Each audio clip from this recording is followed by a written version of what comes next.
One of the reasons that I decided to get into this, against my intense desire to retire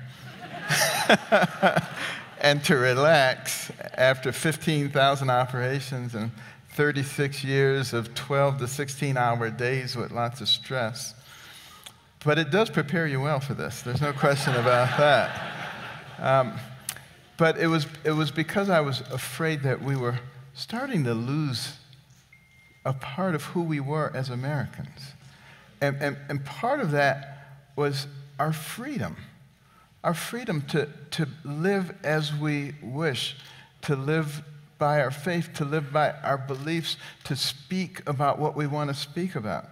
You know, you probably wouldn't have thought that I was going to be a doctor because I was not a particularly good student. In fact, I was a horrible student. And, you know, my mother was so disappointed that I was doing so poorly in school, and she just didn't know what to do. You know, we lived in dire poverty, and she recognized that the way out was through education. As I started reading, particularly about people of great accomplishment, I began to recognize an essential fact, and that is the person who has the most to do with what happens to you in life is you. It's not somebody else.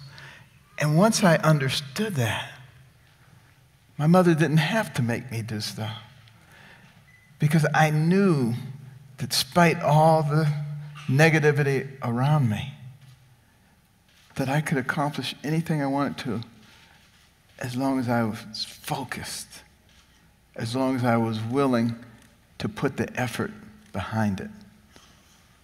It's what I call the can-do attitude. It is what propelled America to the pinnacle of the world so fast. It was that can-do attitude that is in the process of being replaced today by the what can you do for me attitude. And it is so important that we change that again. It is so important that we once again begin to emphasize education and make it available. Recognize that in this nation, we only have 330 million people. China and India have over 1 billion people each, and we have to compete with them on a global stage. That means we need to develop every single one of our people. We can't have a situation where 20% of people who go to high school don't finish. We can't have a situation where we have 5% of the world's population and 25% of the world's prisoners. You know, this is not helpful to us in the long run. And we've got to start thinking in a corporate manner. Because for every one of those kids that we keep from going down that path of self-destruction, that's one less person that we have to be afraid of or protect our family from. One less person we have to pay for in the penal or the welfare system. One more tax-paying productive member of society who may discover a new energy source or the cure for cancer. We can't afford to throw any of our people away. We have to develop every single one of them. And that's how